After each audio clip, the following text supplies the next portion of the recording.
Hi friends, எல்லோரும் எப்படி இருக்கீங்க? இன்றைக்கி வந்து எங்கள் வீட்டில் ஒரு சூப்பரான சாப்பாடு தான். என்னென்னு பார்த்தீங்கன்னா, இன்றைக்கி வெள்ளைப்பூடும் சின்ன உள்ளியும் போட்டு தீயல். இந்த தீயல் வந்து 2-3 நாளைக்கு இருந்தாலுமே கெட்டு போகாது. ரொம்பவே சூப்பராக இருக்கும். டேஸ்ட்டுமே வந்து ரொம்ப செமையாக இருக்கும். 2-3 நாளைக்குலாம் வச்சு சாப்பிட்லாம், ஒன்றுமே செய்யாது. இது வந்து எங்கள் அக்கா பிள்ளைங்களுக்கு ரொம்ப பிடிக்கும். அவங்க வந்திருந்தாங்கன்னு சொல்லிட்டு தான் நான் செஞ்சுருந்தேன். அப்புறம் பாசிப்பருப்பும் மிளகீரையும் போட்டு அது ஒரு கீரை கடைஞ்சி வச்சுருந்தேன். அப்புறம் முருங்கைக்கீரை துவரம், அப்புறம் கேரட் துருவி போட்டு அதுவும் ஒரு துவரம். தட்டில் எல்லாத்தையும் வச்சு பார்க்கும்போது ரொம்பவே சூப்பராக இருக்கா. இதுவும் பத்தாதுன்னு இன்னொன்று என்ன பண்ணோம்னா, இந்த அரிசி வத்தலும் கலர் வத்தலும் பொரிச்சு வச்சுருந்தேன். எங்கள் அக்கா இந்த வீடியோவில் சொல்லியிருப்பாங்க, இதெல்லாம் வந்து இன்றைய சமையல்னு சொல்லி போடுங்க அப்படின்னு. அப்படியே வீடியோலாம் எடுத்துகிட்டு நாங்களும் சூப்பராக செம்மையாக சாப்பிட்டுட்டு நாங்கள் எல்லோரும் வந்து வெளியில் கிளம்பிட்டோம். அப்படியே போகிற வழியில் வந்து ரூ. 20 ஐஸ்கிரீம் கடை இருக்குது. அங்கேயே போயிட்டு ரூ. 20 ஐஸ்கிரீமும் வாங்கி சாப்பிட்டாச்சு. செம்மையாக இருந்துச்சு. ரொம்ப நாளாகவே வந்து இது ரூ. 20 தான்.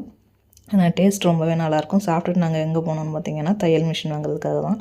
வீடியோ பிடிச்சிருந்தா லைக் பண்ணுங்கள், சப்ஸ்கிரைப் பண்ணுங்கள். Okay bye friends. ஒரே ஒரு சப்ஸ்கிரைப் மட்டும் பண்ணுங்கள் ஃப்ரெண்ட்ஸ்.